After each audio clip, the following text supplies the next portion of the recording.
नमस्कार प्रिय दर्शकों, आपका स्वागत है हमारे YouTube चैनल प्राचीन समय मंथन पर। आज हम आपके लिए एक नई कहानी लेकर आए हैं। कहानी बहुत ही ज्ञानवर्धक है, रोचक है। कहानी एक सच्ची घटना पर आधारित है। कहानी आज आपके आराध्य भगवान श्री कृष्ण लड्डू गोपाल से जुड़ी हुई है। कोई कहानी शुरू करने से पहले आप हमारे चैनल को सब्सक्राइब कर लीजिए और कमेंट में बताइए कि आपको कहानी कैसी लगी और कहानी को पूरा सुनें, वीडियो को एंड तक देखें। तो चलिए अविरल कहानी को शुरू करते हैं। कोई दंपत्ति जिनके कोई भी संतान नहीं थी, लेकिन वो ठाकुर जी के परम भक्त थे। उनका एक ही काम था ठाकुर जी की सेवा करना, और दोनों दंपत्ति ठाकुर जी की सेवा करते और साथ ही में दंपत्ति नगर के सेठ थे। उनका काम था ठाकुर जी की सेवा करना और संतों की सेवा करना। रोज़ उनके लिए भोजन प्रसादी संपन्न करके उन्हें पवाना। एक साथ सैकड़ों साधु महात्माओं को भोजन कराना उनके लिए बहुत ही सुख की और बहुत ही पुण्यदायी बात थी। उनका काम था ठाकुर जी की सेवा करना और संतों को प्रसादी पवाना। दंपत्तियों का इसी तरह जीवन व्यतीत हो रहा था, लेकिन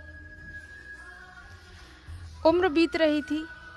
जब कुछ हाथ पैर से बनते नहीं बना, कुछ काम नहीं बनने लगा, तब उन्हें चिंता होने लगी कि जो हमने काम शुरू किया है उसको आगे कौन रखेगा, क्योंकि अब हम पे तो बनता नहीं है, हमारी कोई संतान भी नहीं है, तो इन संतों के लिए भोजन कौन पवाएगा, ठाकुर जी की सेवा कौन करेगा।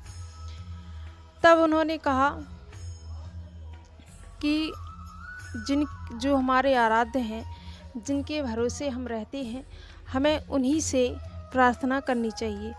तो दोनों दंपत्ति लड्डू गोपाल भगवान के सामने प्रार्थना करने लगे कि अब हम पे हमारी उम्र हो चली है, इतनी काम हम पे नहीं बनता, पूरे दिन संतों की प्रसादी तैयार करने में ही गुजर जाती है और अब हाथ पैरों से भी काम नहीं चलता, तो आप कोई उपाय बताइए प्रभु। हमारी कोई संतान भी नहीं है, इसलिए हम तो आप ही को अपनी संतान मानते हैं। इतना कहने भर का था कि भगवान ने उनकी प्रार्थना स्वीकार कर ली। और जब लोगों ने कहा कि सेठ जी, आप इतनी संतों की सेवा करते हैं, सबको प्रसादी पवाते हैं, लेकिन आपके बाद ये सब कौन चलाएगा, और जब आप धरती को छोड़कर जाएंगे तो आपको अंत्येष्टि कौन करेगा, आप किसी लड़के को, किसी की संतान को गोद क्यों नहीं ले लेते। तब सेठ जी ने कहा कि मेरे पास संतान है, मेरा कुंजो बेटा है, ऐसा कह के वो बात को टाल देते। लेकिन लोगों को कहाँ पता था कि ये यूं ही नहीं है, ये सच है। तो समय व्यतीत होता गया। फिर एक दिन ठाकुर जी एक ग्वाले के रूप में आ गए। ठाकुर जी ने कहा कि सेठ जी, मुझे कोई काम मिलेगा। तो सेठ जी ने कहा, हमारे पास तो काम की क्या कमी है, लेकिन तुम्हारे लिए पूरे दिन काम करना पड़ेगा, संतों को भोजन प्रसादी पवाना, घर का काम काज करना, सबको भोजन बनाना, क्या तुम पे ये हो पाएगा।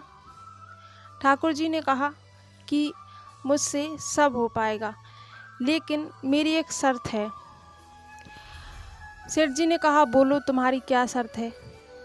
तब ठाकुर जी ने कहा कि मैं सब संतों को भोजन बनाऊंगा, सबको प्रसादी पवाऊंगा, आपके घर के कामकाज करूंगा, आपको भी भोजन पवाऊंगा, खिलाऊंगा, लेकिन मेरे लिए भोजन आप अपने हाथ से ही बनाएंगे। सेठानी ने कहा, ठीक है, मैं बनाऊंगी। लेकिन ठाकुर जी ने दूसरी शर्त रखी कि मैं कितनी भी प्रसादी, कितना भी भोजन पाऊँ, आप मुझे टोकेंगे नहीं, मुझसे कभी नहीं कहेंगे कि कितना खाता है, कितना पेटू है। अगर आप जिस दिन ऐसा कहेंगे, मैं उसी दिन आपको छोड़कर चला जाऊंगा। ठाकुर जी से ऐसे कह रहे थे तो सेठ जी ने कहा, नहीं, हम कभी नहीं कहेंगे। ऐसा दोनों ने कहा। तो ऐसे ही समय व्यतीत होता रहा। जो लड्डू गोपाल भगवान थे, जो भगवान श्री कृष्ण ग्वाले के रूप में आए थे, वो सब संतों की सेवा करने लगे, सबको प्रसादी पवाने लगे। सेठ जी की भी खूब सेवा करते, उनके हाथ पैर दबाते। लेकिन ऐसे ही कुछ सेठानी के पास औरतें आईं। उन्होंने कहा कि सेठानी जी, आपके घर में ये लड़का बहुत बढ़िया है, कितनी सेवा करता है, कितना काम करता है, ख्याल रखता है। तब सेठानी ने कहा कि ख्याल तो सबका रखता है, लेकिन मुझ पर बहुत मेहनत पड़ती है। वो सेठ जी के पैर दबाता है, सारे घर के काम काज करता है, लेकिन उसके लिए भोजन मैं ही बनाती हूँ। इतना खाता है, इतना खाता है, खाने को बैठ जाए तो उसका तो पेट ही नहीं भरता, पेटू है। ऐसा सेठानी जी ने कहा। तो पाछे से ठाकुर जी ने सुन लिया। उसी क्षण अंतर ध्यान हो गए और चली गए। तब सब लोग ढूंढने लगे। सेठ जी ने कहा कि जो हमारे पास जो लड़का था, ग्वाला था, वो कहाँ गया? ढूंढने लगे। तब फिर सेठ जी ने कहा, तुमने कुछ कहा तो नहीं? तब सेठानी ने कहा कि मैंने तो कुछ औरतों से कहा था, उससे तो कुछ नहीं कहा, कहीं उसने सुन तो नहीं लिया। तो ऐसा कहकर वो भगवान के मंदिर में गए। उन्होंने ठाकुर जी के समक्ष जाकर प्रार्थना की, क्षमा याचना की कि भगवान, हमसे गलती हो गई, उसे वापस कर दो, हमें हमारा कुंजो बेटा हमें लौटा दो। ऐसा कह के प्रार्थना कर ही रहे थे कि पीछे से ठाकुर जी आ गए और उन्होंने कहा, सेठ जी। तब ऐसा ठाकुर जी ने कहा, सेठ जी तो प्रसन्न हो गए और कुंजो बेटा को अपने हृदय से लगा लिया और कहा कि अब तुम कभी कहीं मत जाना और हम भी ख्याल रखेंगे कि कुछ नहीं कहेंगे। तब उन्होंने कहा, ठाकुर जी ने, कि क्या हुआ सेठ जी, मुझे तो कुछ पता ही नहीं है, किस बारे में बात हो रही है। तो ऐसा कहकर वो अपने घर चले गए। फिर कुछ समय व्यतीत हुआ।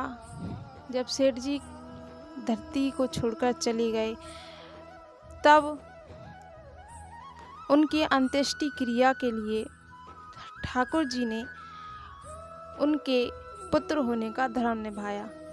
जब लोग उनके लिए ले जाने लगे, उनको उनकी अंत्येष्टि क्रिया करने लगे, तब उन्हीं ठाकुर जी ने आगे आगे चलकर सेठ जी की अंत्येष्टि क्रिया की, अंतिम संस्कार किया।